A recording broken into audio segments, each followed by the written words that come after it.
Revenue వ్యవస్థలో కీలకమైన మార్పు మొదలైంది.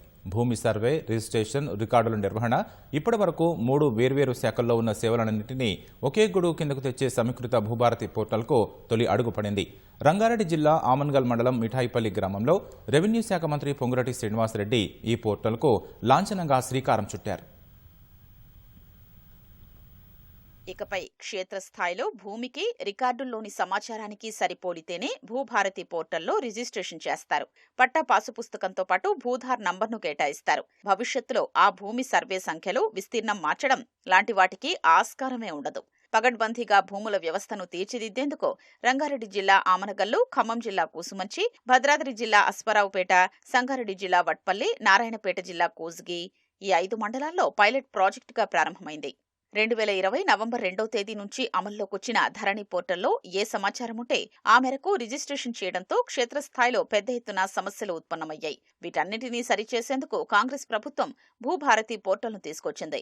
సర్వే, రిజిస్ట్రేషన్, రెవెన్యూ విభాగాల్ని ఒకే పోర్టల్ కిందకు తీసుకొచ్చింది. సర్వే వివరాలు, స్టాంపులు, రిజిస్ట్రేషన్ శాఖ వద్ద ఉన్న వివరాలు, రెవెన్యూ శాఖ రికార్డుల్లోని వివరాలు ఈ పోర్టల్లో అందుబాటులో ఉంటాయి. సాగు భూముల రిజిస్ట్రేషన్ చేసుకోవాలి అనుకుంటే ఇకపై భూమి సర్వే తప్పనిసరి. అనంతరం రెవెన్యూ శాఖ రైతుకు సర్వే పటం జారీ చేస్తుంది. దాని ఆధారంగా భూభారతి పోర్టల్లో రిజిస్ట్రేషన్, మ్యూటేషన్ కు దరఖాస్తు చేసుకోవాలి. క్షేత్రస్థాయిలో ఎంత భూమి ఉంటే అంత భూమికే రిజిస్ట్రేషన్ చేస్తారు.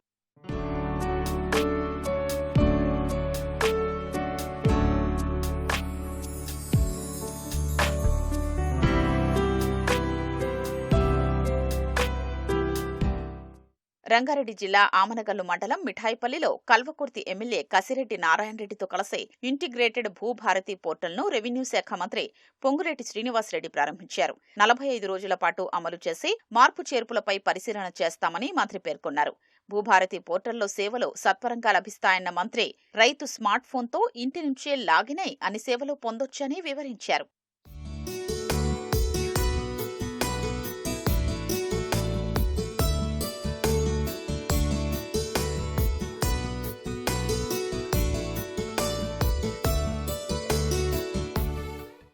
ఎవరైతే కొనుక్కుంటారో, ఎవరైతే అమ్మాలని అనుకుంటారో మీకు సంబంధించిన వివరాలని ఆ లాగిన్ లో మీరు అప్లోడ్ చేస్తే ఆ ఎంఆర్ఓకి, ఆ సర్వేర్లకి వెళ్ళిపోతుంది.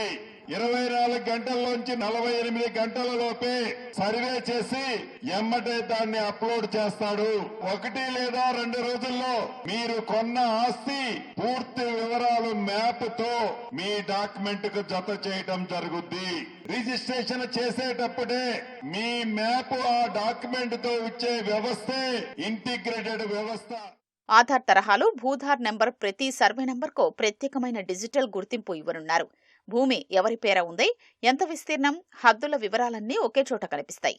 ప్రతి మండలానికి 4 నుంచి 6 లైసెన్స్ సర్వేయర్లను నియమించారు. భూధార్ నెంబర్, లైసెన్స్డ్ సర్వేయర్లు, జీఎన్ఎస్ఎస్ రోవర్లతో భూ వ్యవహారాలు మరింత పారదర్శకంగా, జవాబుదారీగా మార్చాలని ప్రభుత్వం లక్ష్యంగా పెట్టుకుంది.